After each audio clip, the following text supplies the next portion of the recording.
Ever since I met Gordon in the Gulf of Carpentaria a couple of years ago, we'd kept in contact, and he told me about a bus trip to the Birdsville races that is held once a year. Gordon was one of the 3 drivers taking tourists out to the races, and I managed to book a seat on his bus that was leaving from Toowoomba.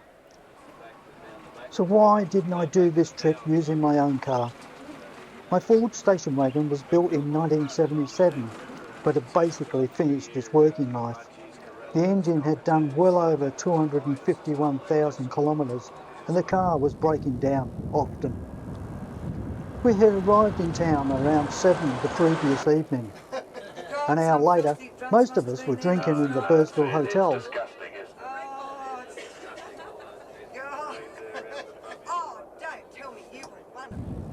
The accommodation in Birdsville was a small village of tents set up to house the 120 people on our 3 buses.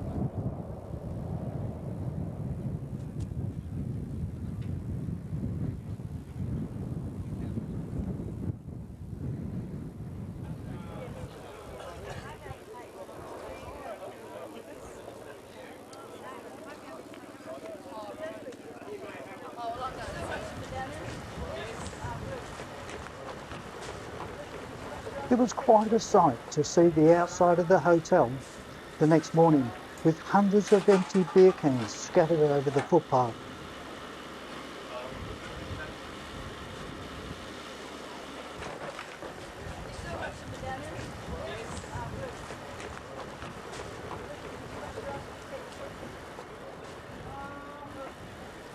It wasn't long before the crowds began to gather again. By now the town's population had swelled to over 4,000 people, all here to watch the races and, of course, drink. Many of them at one time or another spent their time drinking. Actually, getting a drink involved wading through a large crowd at the bar. When I drank here in 1987, I remember being the only customer having a beer.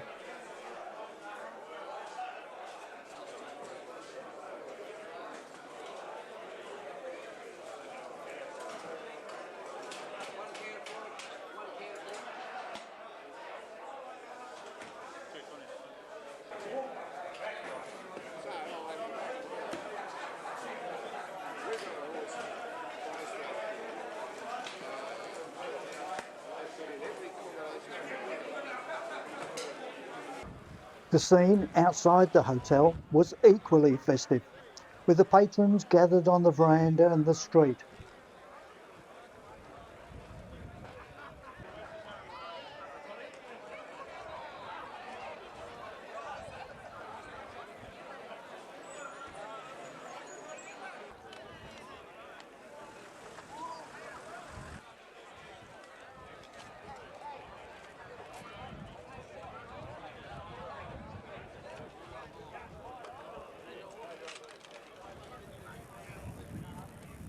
It was a far different scene than I had remembered on my last visit.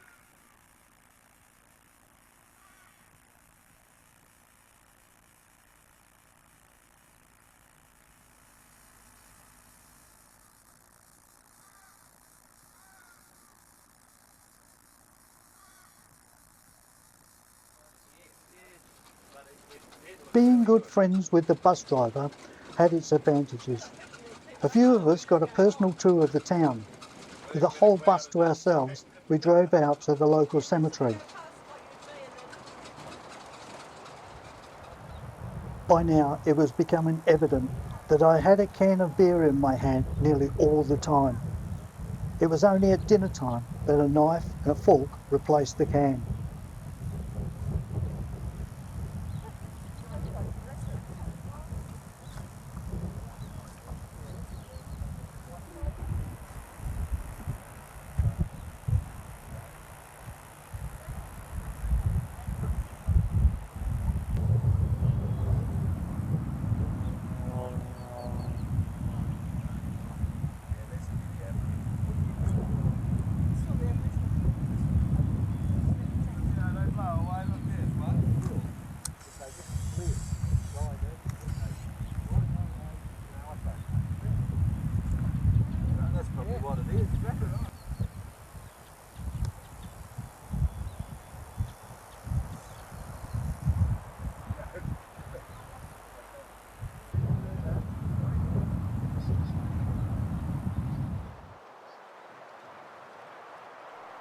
One of the highlights on this trip was the chance to take a ride on a helicopter that turned up at the local landing strip.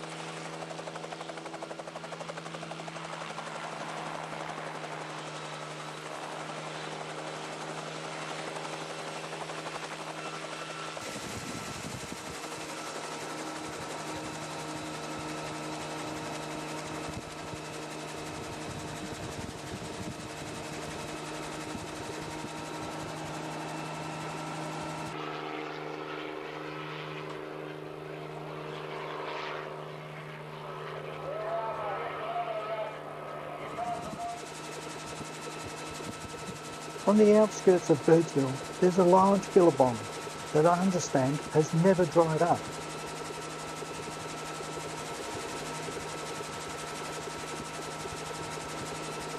One theory of how the town got its name is because of the bird life that takes up residence in the countryside surrounding the billabong.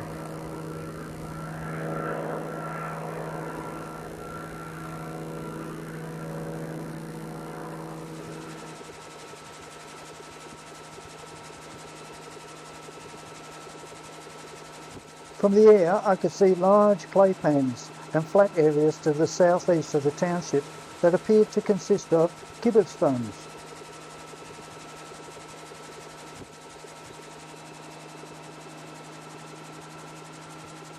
This flight was the perfect experience for me to see the landscape that is known as the Channel Country, a landscape that hasn't changed much for thousands of years.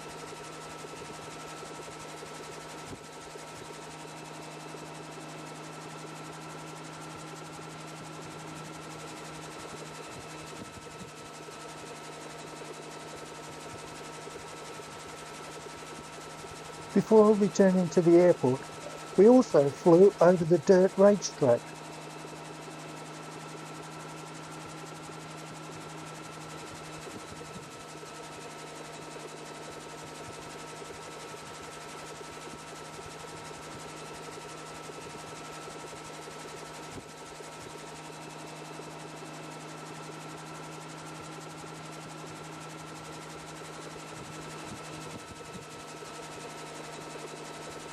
Back across the Diamantina River, that is one of the major watercourses that run through this part of the Sturt Stony Desert.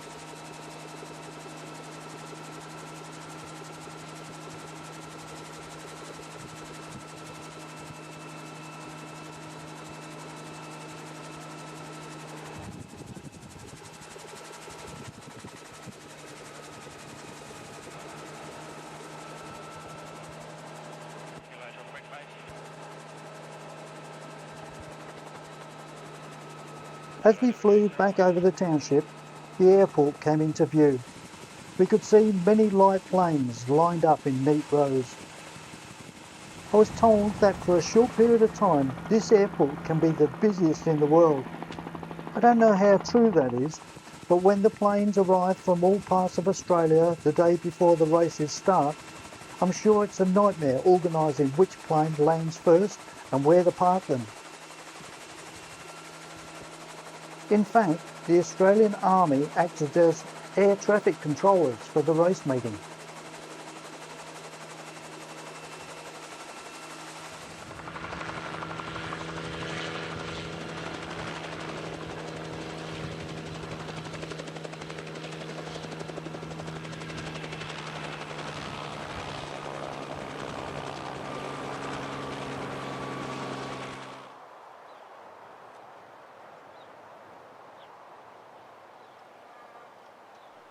When I got back from the flight, I went in search of those flat areas that contained gibbet stones. The Burke and Wills expedition came this way, and it was the gibbet stones that made it hard going for the men and their camels. I only travelled a kilometre, and that was enough for me to understand how difficult it would have been to travel for days over such a harsh terrain.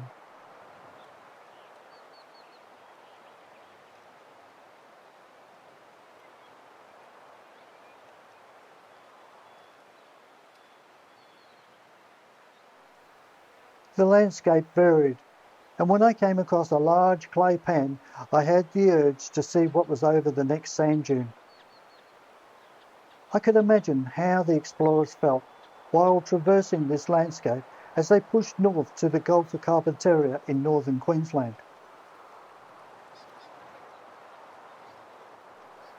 When they reached this part of the country, they had only completed half of their journey from Melbourne in Victoria to the Gulf. They pushed on day after day, always needing to cross the next rise in the flat landscape. The small band of 4 men in Burke's advance party were the first white men to cross this wide open country, and they had no knowledge of the interior.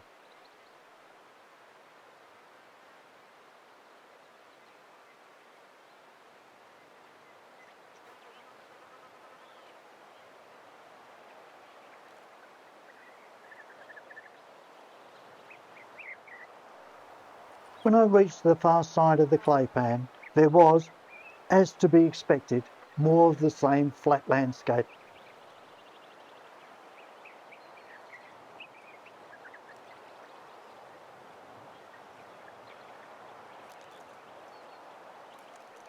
On another bus trip, we took the 3 coaches 15 kilometres out of town to where the Birdsville track starts, then continued down to the Queensland and South Australian border.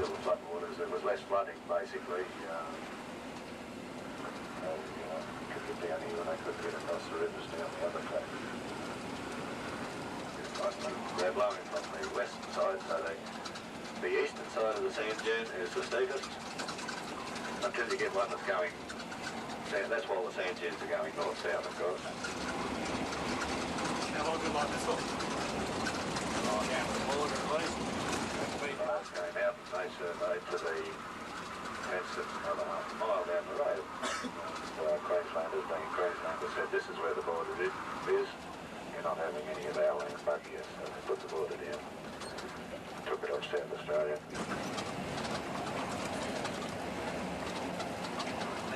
Alright folks, well welcome to South Australia.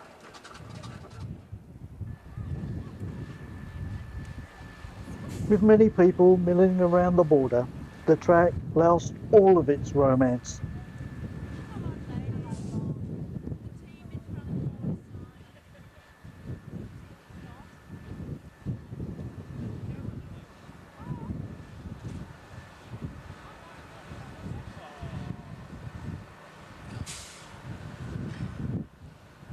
I walked far enough away from the crowd to be on my own and looked down the track. I remembered that in 1987, just 70 kilometres to the south, lay the section of the track that I spent most of the day extracting my car from deep wheel ruts. I set the camera up to record the car negotiating the spot. The plan was to keep one set of wheels on the top of the ridge and the other set of the wheels in the rut. I got about halfway through the section when the car slipped off the top ridge and finished up with all 4 wheels in the ruts.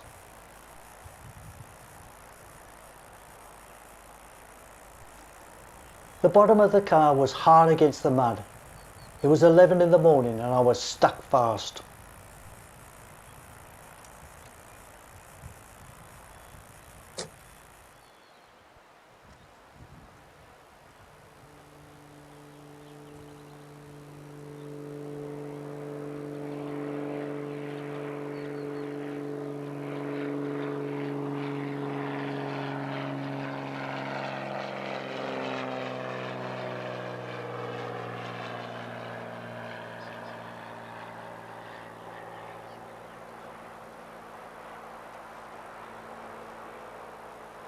On the banks of the Billabong just outside of Birdsville here, and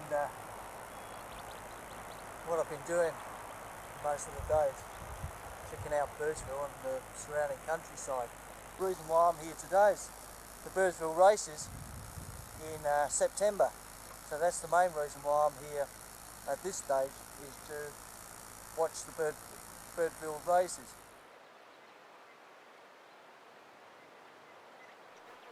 I arrived back at camp in time to watch the coach drivers preparing the campfire for our evening meal. You want any hotter ones, mate? Oh, right. while the cook prepared the meat. I must say, the cook, who was also one of the drivers, did a fantastic job catering for the passengers. There was always plenty on the plate and I never went hungry. After our evening meal, we returned to the pub. It was another late night when I stumbled back to my tent.